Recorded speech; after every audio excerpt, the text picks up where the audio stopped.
Maître Bonjour. David Guyon, vous êtes avocat au barreau de Montpellier et vous êtes, connu, plus récemment, dans l'espace médiatique pour, avoir été, je l'expression est mauvaise, mais l'avocat des anti-masques en quelque sorte. C'est-à-dire vous avez mené un certain nombre d'affaires devant la justice, de personnes qui contestaient les obligations qui nous étaient faites dans le cadre de la crise sanitaire, de porter des masques, y compris dans des lieux aérés, et donc voilà, vous avez été sur le front à mener ces combats-là. Est-ce que je pourrais vous demander d'abord, de nous dire en 2 mots comment vous en êtes arrivé à être sur ces affaires-là? Est-ce que ce sont les gens qui sont venus vous chercher? Est-ce que vous aviez un intérêt particulier dans ce genre d'affaires pour des valeurs personnelles, on va dire? Bonjour à tous. Donc, je suis David Guillon, je suis avocat au barreau de Montpellier et effectivement, on m'a donné ce sobriquet d'avocat anti-masque. Oui, c'est vrai que Mais c'est un en fait, sobriquet. en réalité, je pense qu'il faudrait plutôt m'appeler l'avocat des libertés fondamentales puisque le port du masque, c'est une des nombreuses actions que j'ai menées depuis le 22 mars 2020, puisque dès le 22 mars 2020, je me suis inquiété des conditions dans lesquelles l'état d'urgence sanitaire avait été édicté. Je m'étais inquiété également des risques que cela pouvait conduire pour la démocratie, puisque, rappelons-le, lorsque la France met en place un confinement général, elle s'inspire de l'Italie, qui s'inspire elle-même de la Chine. Oui, Or, c'est aux déjà pas dernières glorieux comme nouvelles, démarche. Dernière nouvelle, la Chine n'est pas une démocratie. Donc, je me suis inquiété assez rapidement. Et puis, avec quelques clients que j'avais autour de mon cabinet, j'ai commencé un petit peu à évoquer ce sujet. Et on s'est dit, allons-y, faisons quand même une action pour interroger, en tout cas, sur la légalité, la légitimité de ce confinement.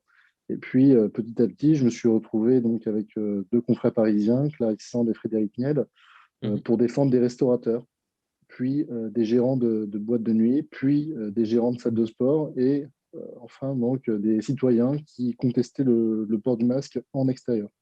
Donc on voit, il y a une suite logique. Là, dernièrement, je suis en train de mener une action très importante avec Clarisse Sand notamment, pour demander donc la fin de l'obligation du port du masque pour les enfants dès 6 ans dans les écoles.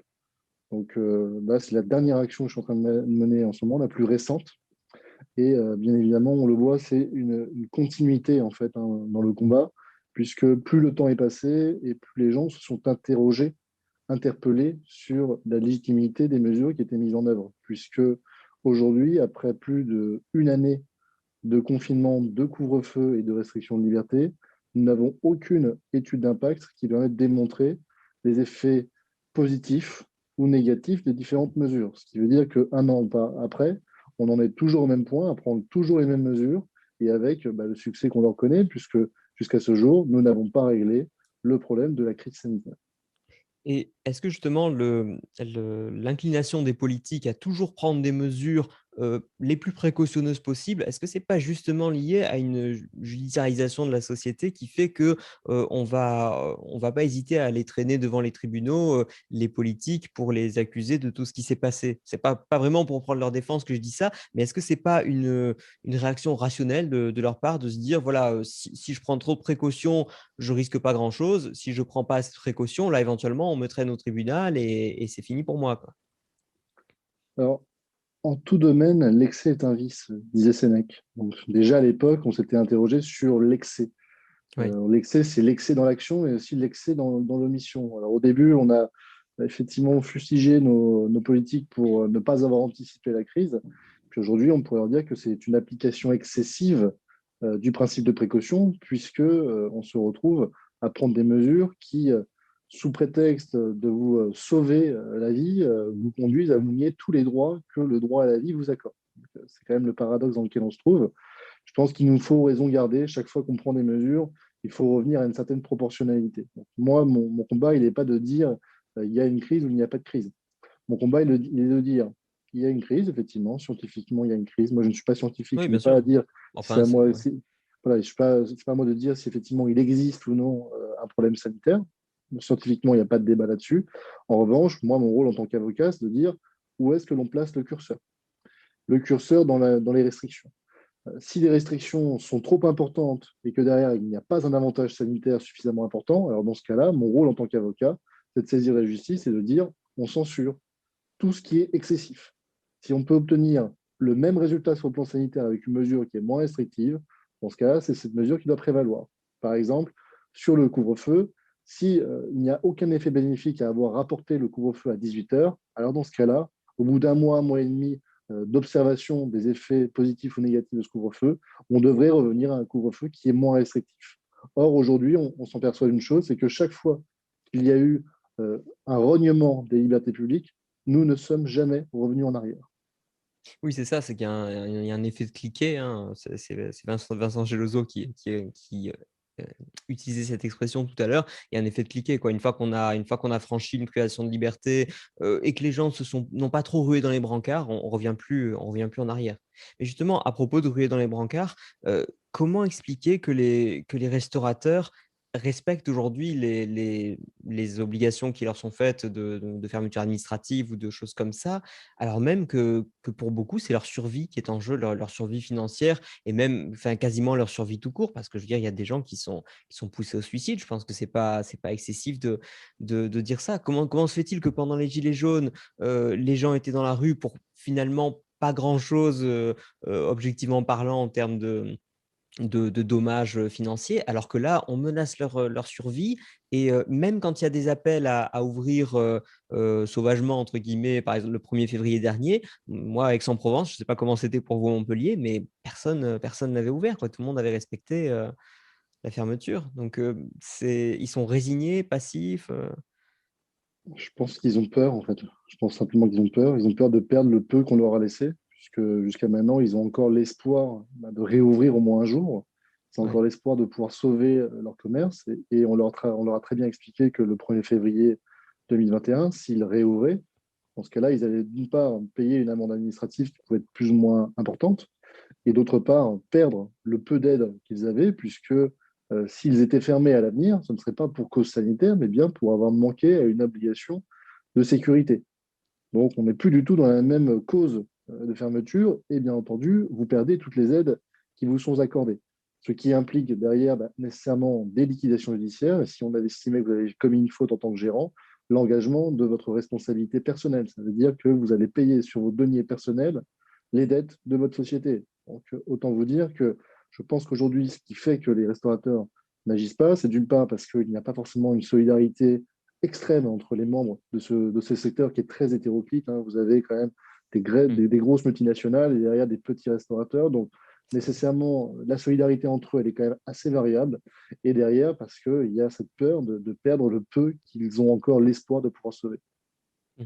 D'accord et alors moi ce que je trouve très intéressant dans votre démarche, c'est que dans le milieu libéral, on a plus l'habitude de dire, «Faut mener le combat des idées, le combat des idées», puis finalement on n'agit pas beaucoup et vous y allez, vous estez en justice, et comment est-ce que vous jugez, enfin d'abord comment est-ce que vous êtes arrivé à cette démarche? Est-ce que vous avez toujours fait comme ça? Ou est-ce que c'est, notamment à l'occasion de la crise sanitaire que vous vous êtes dit: «Là il faut agir plus concrètement»?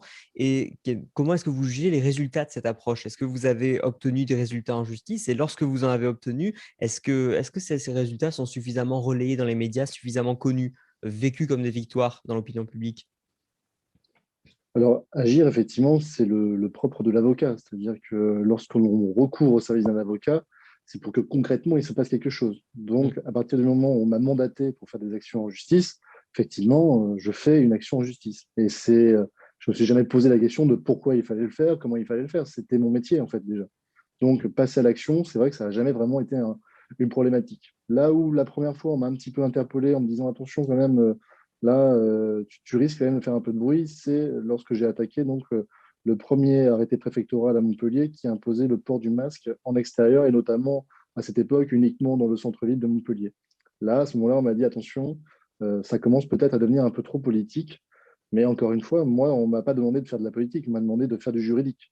Est-ce que juridiquement, nous avions des arguments pour pouvoir contester la mise en place du port du masque en extérieur? Moi, je dis, effectivement, on a des arguments, notamment ne serait-ce que pour le principe de proportionnalité, c'est-à-dire à partir du moment où ça n'a pas d'effet positif sur la santé publique, dans ce cas-là, c'est une mesure qui est restrictive de liberté et qui doit disparaître.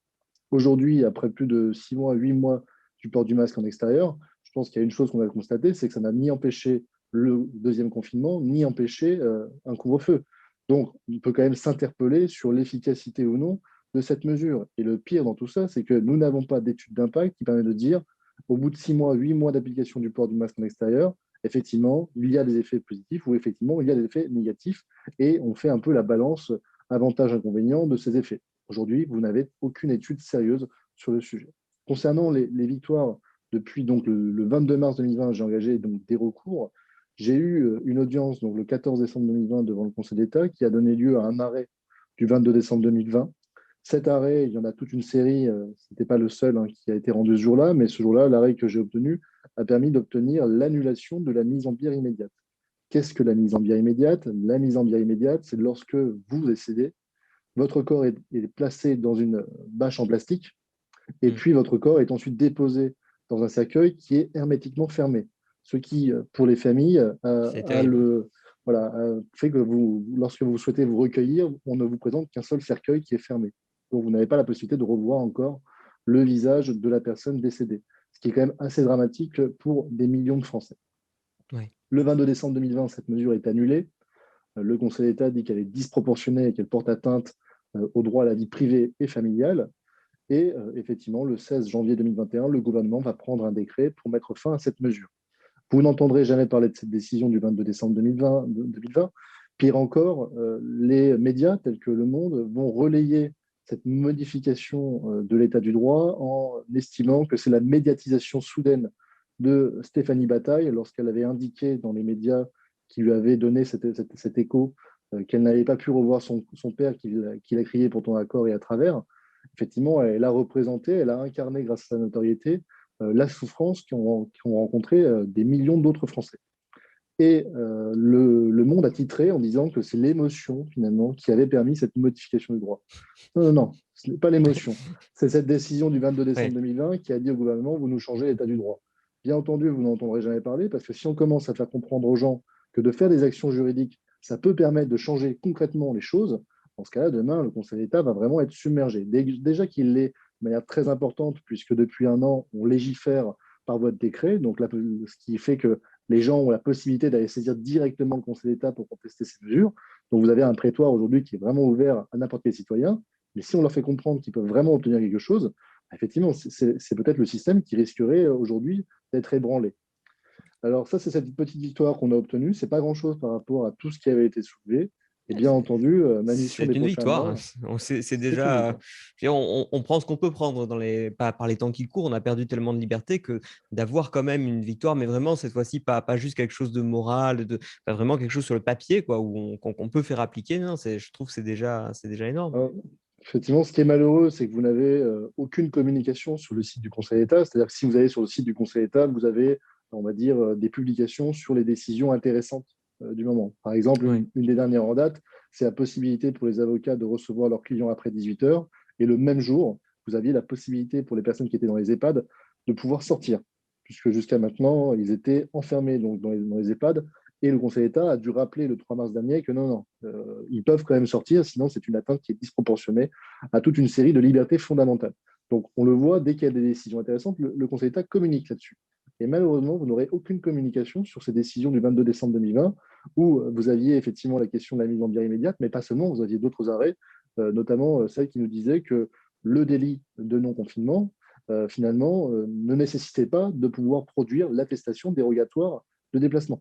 Donc, c'est-à-dire que ce jour-là, nous avons appris, on le savait déjà, mais on a appris que ce jour-là, si vous sortiez de chez vous, il vous fallait simplement un justificatif écrit. Ça veut dire un billet de train, ça veut dire par exemple un ticket de caisse pouvait servir de justificatif dérogatoire de déplacement.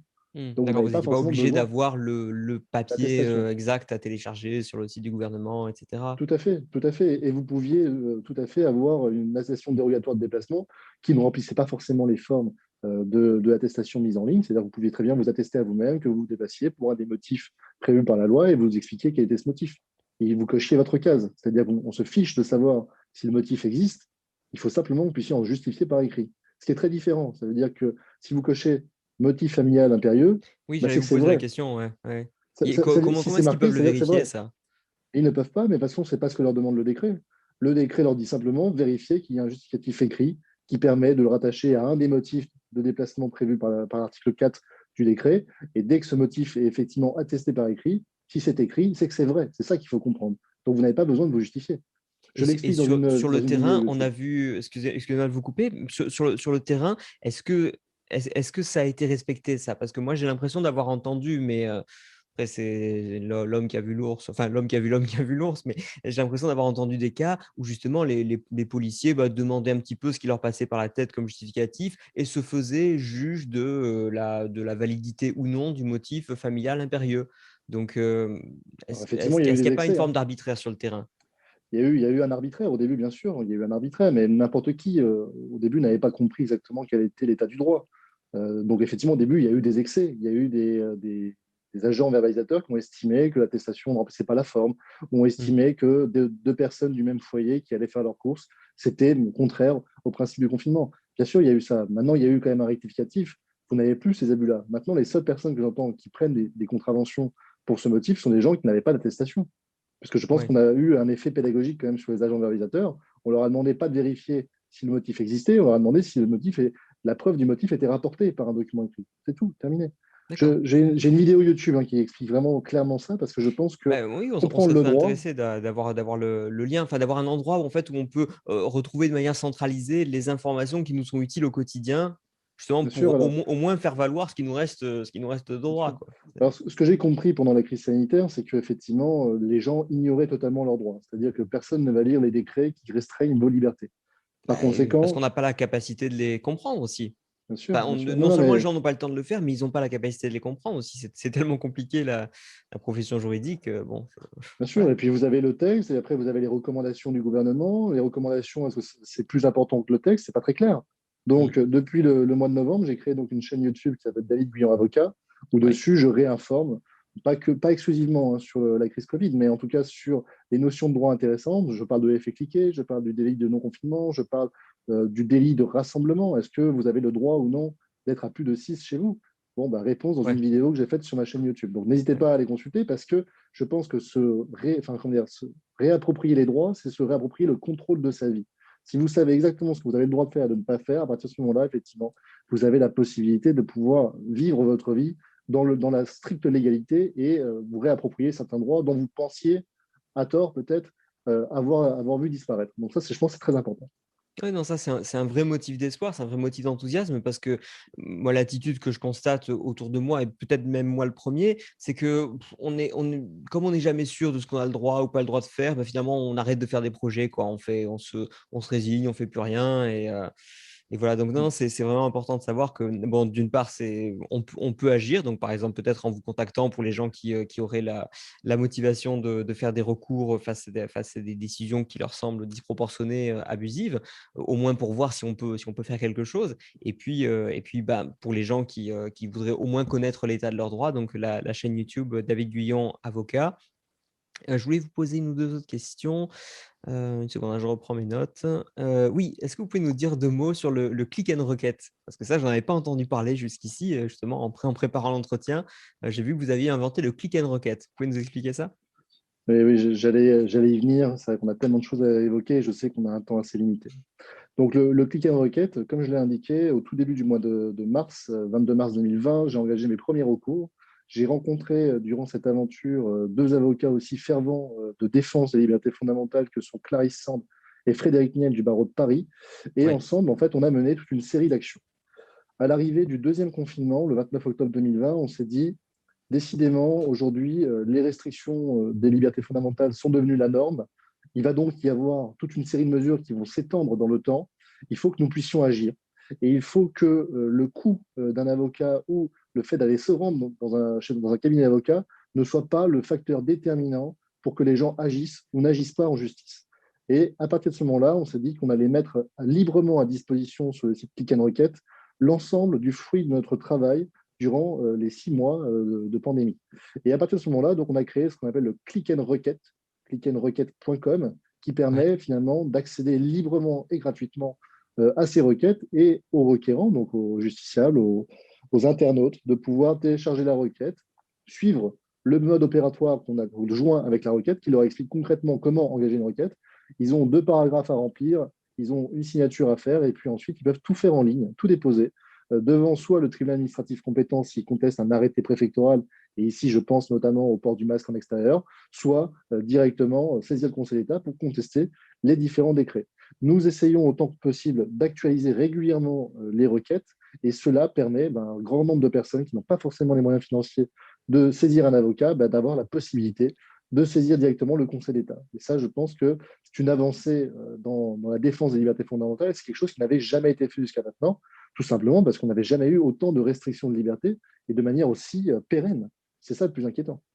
Oui, bien sûr. Non, mais c'est vrai que là, je trouve que c'est l'aspect génial de cette initiative-là, c'est finalement en fait d'utiliser les outils qui existaient déjà. On avait déjà Internet, on avait déjà justement des avocats intéressés par ces questions, des citoyens intéressés par ces questions. Là, je pense que c'est en fait la conjonction, tout ça se retrouve au bon endroit, au bon moment en quelque sorte. Mais voilà, il fallait que quelqu'un le fasse et c'est vous qui l'avez fait, et c'est tant mieux. Donc vraiment, on mettra les liens. Alors, je parle sous le contrôle de Guillaume Périgois, mais qui transmettra certainement aux personnes qui sont inscrites à l'événement tous les liens dont on a parlé, et on en fera la publicité bien sûr sur nos réseaux. Absolument. Qu'est-ce que vous avez comme procédure en cours en fait? Quel est l'horizon, on va dire, quels sont les prochains combats que vous prévoyez de mener? Puisque apparemment, les mesures restrictives se poursuivent. Alors elles changent un peu de forme, elles deviennent de plus en plus comiques tellement elles sont, tellement elles sont, absurdes. Donc où est-ce que vous en êtes, vous, sur le front des initiatives judiciaires? Alors, il y a trois types d'actions qui sont en cours. La première action, c'est la contestation du port du masque en extérieur, puisque le temps passant, les mesures ont été pérennisées et généralisées. C'est-à-dire qu'aujourd'hui, maintenant, les préfets généralisent à tous les départements, à tous leurs départements, l'application du port du masque. Ce qui veut dire concrètement, vous êtes tout seul dans la forêt, vous devez quand même porter le masque. C'est Oui, concrètement ce que ça implique. Donc, on comprend bien que c'est ridicule. On traite de la même manière un centre-ville d'une grosse concentration urbaine qu'un petit village un peu plus reculé dans le département. Donc ça, c'est quand même quelque chose de catastrophique. Donc ça, j'ai toujours des recours en cours par rapport à ça. mmh, Deuxième recours, un très intéressant et très important, je l'ai évoqué tout à l'heure, c'est la question du port du masque pour les enfants à l'école dès 6 ans. Ça a des conséquences dramatiques pour les enfants. Aucune étude d'impact n'a été faite depuis ce jour. Donc, nous avons fait une requête avec Clarisse Sand où nous demandons au Premier ministre de faire une étude d'impact, puisque 8 mois passant, on ne sait toujours pas si les mesures ont des conséquences négatives ou positives. Une chose est sûre, elles ont des conséquences négatives. Maintenant, on n'arrive pas à déterminer parce qu'on n'a pas d'éléments probatoires là-dessus. Tous les enfants ne sont pas égaux face à la question du port du masque. Et on comprend bien que de porter un masque 8 heures d'affilée, parfois, pour certains d'entre eux, cela peut avoir des effets dramatiques. Donc, on a soulevé une requête par rapport à ça, et il est clair que le combat ne s'arrêtera pas devant les portes du Conseil d'État. Nous irons devant la Cour européenne des droits de l'homme, nous irons devant la Cour de justice de l'Union européenne.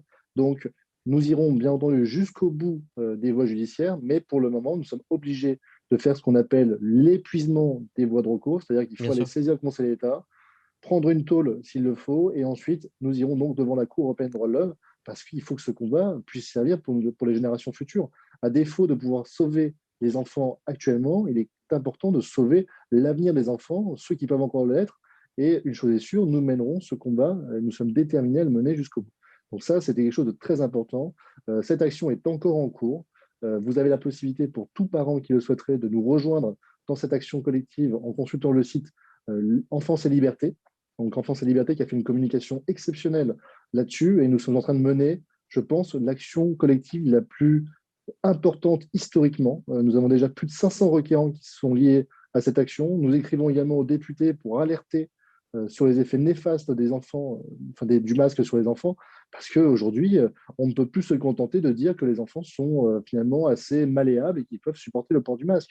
C'est le seul élément scientifique que nous avons ici, c'est un avis du Conseil scientifique du mois d'octobre 2020, où on vous explique que les enfants, finalement, sont assez malléables et qu'ils peuvent accepter et tolérer le port du masque. C'est pas sérieux. Ah, Donc à partir de ce moment-là, ils font ce qu'on leur dise, mais enfin, quand je vois que déjà pour nous, c'est dur à encaisser quand vraiment, moi, si je dois faire cours 6 heures de suite avec un masque, à la fin, j'ai l'impression que je suis au bord du malaise. Mais enfin, bon, voilà, on encaisse, on se dit, il y a bien pire dans la vie. Mais enfin, c'est vrai que pour les enfants, moi, je vois que enfin, aujourd'hui, quand un enfant, quand on accouche d'un enfant et que la première chose qu'il voit, c'est des gens masqués autour de lui et que toute son enfance, il voit des gens masqués autour de lui. Enfin, c'est dramatique quand même comme image de la vie humaine. Je trouve ça vraiment… Ça aura des conséquences négatives. On n'arrive pas encore à le mesurer, mais oui, on va avoir des enfants qui vont avoir, à mon avis, des effets secondaires sur ces mesures qui seront extrêmement importantes pour leur vie sociale future. Puis Alors, peut-être les qu'ils auront enfants peur de d'aujourd'hui, tout. Je sais pas, là j'ai l'impression qu'on les élève dans la peur, quoi. ouais, tout à On fait. n'accepte plus le risque. J'en parlais justement avec Pierre Bentata ce matin. Voilà, l'idée selon laquelle on s'est tellement habitué à notre confort dans nos vies prospères, on va dire, que on n'accepte plus la mort, on n'accepte plus le risque. Et donc, on est prêt Bien à sûr. sacrifier toutes les libertés pour un peu plus de confort. Effectivement, Euh, on est prêt à renoncer à toutes nos libertés pour avoir un tout petit peu de liberté, un tout petit peu de sécurité. Et j'ai envie de vous mm, dire, c'est assez, ça conforte un peu ce que Benjamin Franklin disait, hein, un peuple prêt à renoncer à un peu de liberté pour un peu de sécurité n'aura ni l'un ni l'autre et finalement finira par perdre les deux. Et c'est exactement ce qui est en train de se passer. C'est-à-dire qu'aujourd'hui, il n'y aura aucun moyen supplémentaire qui sera mis dans l'hôpital, mais par contre, vous ne retrouverez jamais les libertés que vous aviez perdues avant le 14 mars 2020. C'est oui, bah évident. déjà, les places de réanimation qu'on nous avait promises au début de l'épidémie, on les cherche encore, quoi. Bah, ça, c'est Et, le véritable scandale, à mon avis, de la oui. crise sanitaire. C'est qu'il n'y a pas eu de moyens supplémentaires qui a été mis. Le seul et unique miracle qu'on nous a promis, c'est le vaccin, mais justement avec toutes les conséquences qu'on va évoquer en 30 secondes. C'est-à-dire que la troisième action sur laquelle on est en train de Oui, se bah, j'allais vous pencher, poser la question sur l'histoire de passeport sanitaire et de choses comme ça, ou c'est la d'obligation question, vaccinale. Ouais. effectivement, c'est la question du passeport vaccinal. Passeport vaccinal, rappelons ce que c'est. Le passeport vaccinal, c'est l'obligation juridique Mm. de justifier de la réalisation d'un vaccin afin de pouvoir bénéficier d'un certain nombre de services publics et d'établissements recevant du public. Concrètement, si vous n'êtes pas vacciné, ben, vous ne pourrez pas rentrer dans un bus, dans un train, vous déplacer ou accéder à un restaurant, une boîte de nuit ou un bar. C'est ça concrètement ce que c'est en train de dire. Donc, le passeport vaccinal, c'est une obligation juridique qui a été prévue dans un projet de loi du 21 décembre 2020. Ce projet de loi, face un petit peu à l'émotion de la population, a été reporté sine die. Ça veut dire qu'il a simplement été mis de côté et qu'à une date ultérieure, il va ressortir. Donc, Oui. c'est ça qu'on est en train de nous promettre. Et qu'est-ce que ça implique? Ça implique une discrimination pour motif de santé. C'est-à-dire, bah, toi, tu es vacciné, tu rentres, toi, tu ne l'es pas, tu ne rentres pas. Et ça, bien entendu, mais aujourd'hui, c'est quelque chose qui est inimaginable. Si on vous expliquait qu'en raison d'un élément de votre santé, vous pouvez avoir accès ou non à certains services publics ou à certains établissements recevant de public, vous diriez que c'est quelque chose de tout à fait anormal. Le souci, c'est qu'aujourd'hui, on vous explique que si vous ne vous vaccinez pas, vous n'allez pas récupérer les libertés que vous avez perdues. Or, les libertés perdues, elles ne résultent pas de la maladie. Ce n'est pas le Covid-19 qui a fait que vous ne pouvez plus sortir de chez vous ou qui a fait que vous ne pouvez plus aller au Oui, ça, restaurant. les gens ont Ce, l'impression encore, mais effectivement, ce sont, on s'est oui, privé de nous-mêmes. ce sont les décisions politiques qui ont été prises. Or, si Mm. vous regardez, là, aujourd'hui, je suis en Belgique. Mm. Je peux sortir jusqu'à 22 heures. J'ai accès à un certain nombre d'établissements recevant du public. J'ai pu faire une réunion professionnelle aujourd'hui et j'ai même pu manger dans le restaurant qui était Quelle à chance. disposition pour la réunion. Enfin, vous voyez, on Oui. est à 150 km de Paris. Je Ouais. vais de l'autre côté en Espagne, pareil, les bars, les restaurants sont ouverts et les salles de sport, parce que moi je suis un très grand pratiquant de salles de sport, les salles de sport sont ouvertes. Alors est-ce que le virus est plus létal dans les salles de sport espagnoles que dans les salles de sport françaises? Je ne sais pas.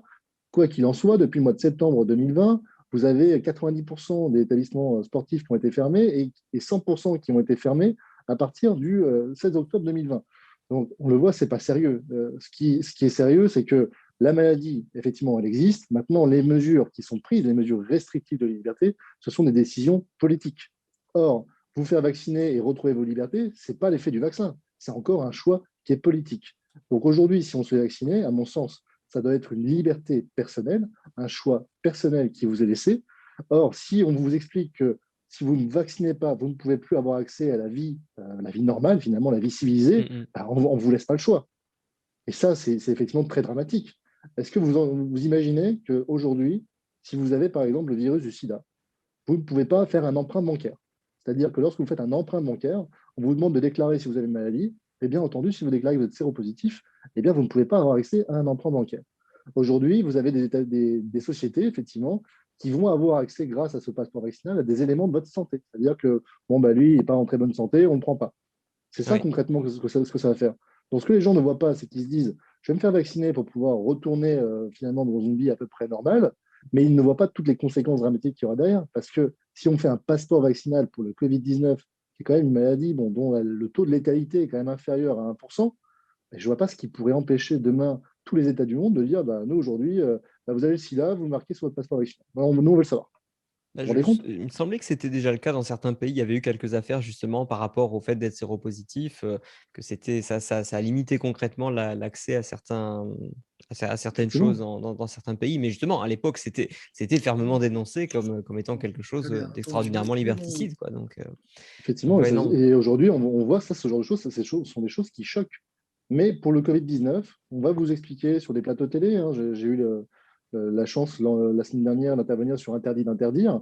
Oui, Je suis tombé sur une personne qui a essayé de nous expliquer que le vaccin, c'était quelque chose de formidable, qu'il fallait absolument le faire, mais qui n'a ni déclaré finalement ses conflits d'intérêts pour pouvoir dire ce qu'il disait, alors qu'il était médecin et que c'était une obligation. Et d'autre part, 3 jours plus tard, on suspendait le vaccin AstraZeneca. Donc j'ai envie de dire, à un moment donné, arrêtons de nous foutre de notre gueule. Essayons de nous expliquer qu'effectivement, c'est très bien d'avoir le vaccin. J'ai envie de dire, pour des gens qui auraient fait une forme grave de la maladie, c'est quand même quelque chose qui est formidable pour eux. oui, Mais bon, ne on n'a rien contre conditionnons le pas. vaccin en soi, hein, Voilà, enfin, voilà. ça, mais ne conditionnons pas le retour à une vie civilisée avec toutes les libertés que nous avions à la réalisation de ce vaccin. Stop. Mmh, d'accord. Bon, ben, en tout cas, vraiment, on sera ravis de diffuser les liens vers toutes les initiatives que vous lancez et on espère qu'il y en aura beaucoup d'autres. Puis apparemment, vous n'êtes pas tout seul justement dans ce combat-là. Donc, on citera aussi les 2 avocats qui sont avec vous. Merci beaucoup de vous être rejoint à nous, David Guyon, et bah, j'espère qu'on Merci de aura votre l'occasion invitation. de vous avoir de nouveau en conférence et encore félicitations pour tout ce travail.